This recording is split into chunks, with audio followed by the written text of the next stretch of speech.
Hello lads, ladies, gents, ladetts, whoever, whatever, welcome back to another video. I know for many people, especially over the last half dozen years or so, things have been pretty tough. Now more than ever, for a lot of us, we're stressed, depressed, and anxious about a lot of different aspects of life. I can only speak for myself when I say I've had plenty of battles with depression and anxiety, and I'm not one to shy away from talking about my story when I'm asked about it. And that's because I found over time being more open about what's going on has definitely helped me with some of my issues, or at least helped me deal with them in a more healthy manner. It doesn't mean I'm not guilty of hiding away, depressive eating, or using gaming as an escape, to which, in moderation, there's nothing wrong with having a bit of downtime away from the world, but what if you could play a game that might help you deal with some of your anxieties at the same time? Which is why today I'm talking about a game called Taming Yore Dragon. This cozy little adventure game from My Colourful Mind Games sets out to try and help the player by teaching them ways to manage their anxiety and depression while also teaching you the power of language. By this I mean the language you use to yourself. Now I'm by no means a trained mental health professional and I will never claim to be one. However, leaning on my own experiences and different types of therapies that I've gone through, I have learned that the words you use when communicating with yourself can either be extremely helpful or the polar opposite and be absolutely detrimental to your progress. Even though I've only played the demo for the game, as it is releasing soon, or by the time this video is out, it has just released, Taming Your Dragon does a wonderful job showing you how to go about altering the language you use.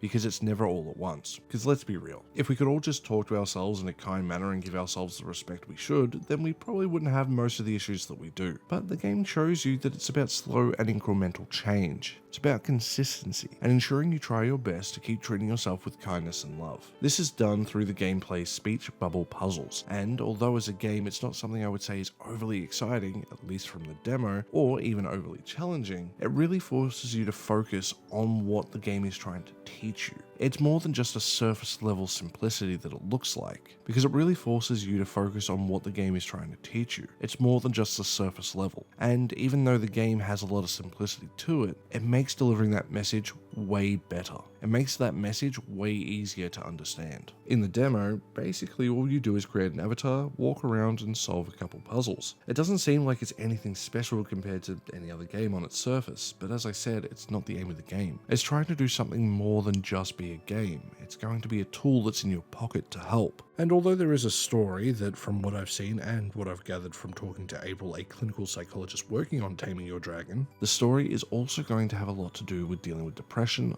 loneliness, and anxiety. The game's presentation really helps drive this idea home when it comes to representing these issues. From the very start, when we're depressed and our character is really struggling, it's raining, it's very dreary, the colors aren't really bright and popping. Your avatar struggles to walk around and do basic chores due to that depression, to eventually having the sky clear up as they've pushed through and managed to get a couple of things done, which reflects a lot of real life experiences for many, who are able to push through and do one or two simple tasks, thus helping their mental state more than they might expect while building some momentum to help break the rut. Again, not guaranteed to do it, but it can definitely help. Continuing with the demo, the world around us seems to be crumbling, but it is noted that we didn't notice because we hid away for too long, which in turn creates new anxieties and guilt for not doing more, even though we might not have been in a position to do much, if anything at all. We eventually come across what I would best describe as a fortress that could be easily representative of our own mental state, as it's shown to be in absolute disrepair. Meeting with the captain of the guard, we learn about what's going on in this world, coming back to what I said about earlier about the story seeming like it'll cover these mental health themes. It's a good setup for what I expect to be a very touching tale, while also being written in such a way that you will get out of it what you're willing to put in, which overall has me pretty damn excited for the full release. From a visual perspective, I can't fault much with the game.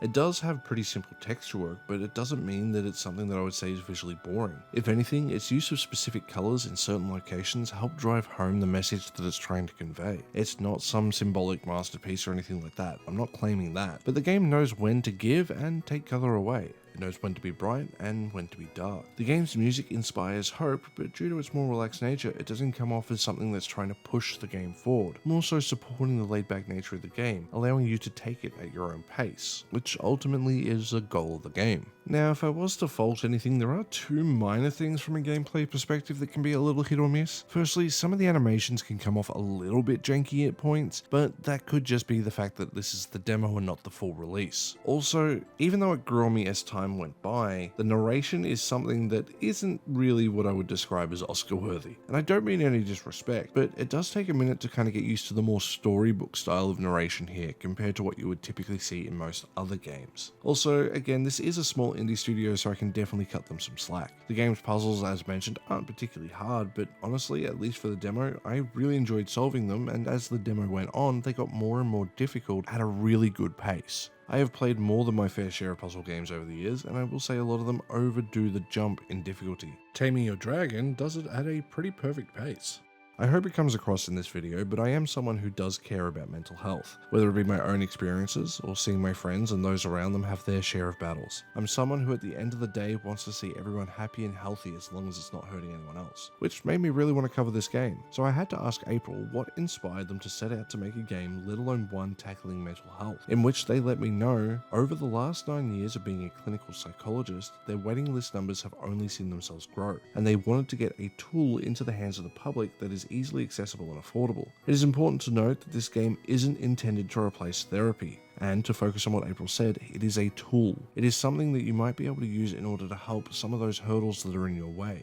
And this is because when we look internally, it's a little bit hard to see how to solve that problem. However, as an observer, it might make life a little bit easier. So seeing it play out in the game might make you change your perspective on something. I did also ask if there are any further plans for the game, in which she let me know they want to release on other platforms, as for now it's only on Steam, and maybe down the line creating a sequel or other games/content that aims to be in the mental health space. Ultimately, I know I'm just some dude on the internet that likes to talk about games. I try to spread positivity into the world, and at the end of the day, it's all about seeing the best in everything that you can. However, I'm only human. I continue to have my battles, as we all do. No one person's battle is more or less important than another's, and if you are someone who is struggling, if it is possible, please consider getting help.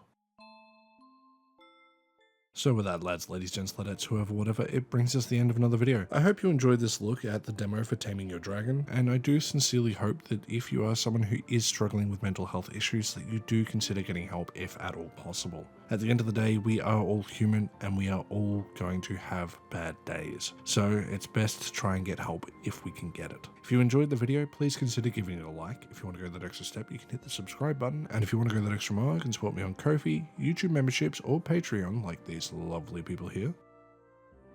And with that, I'll see you guys in the next one. Stay safe out there. Bye.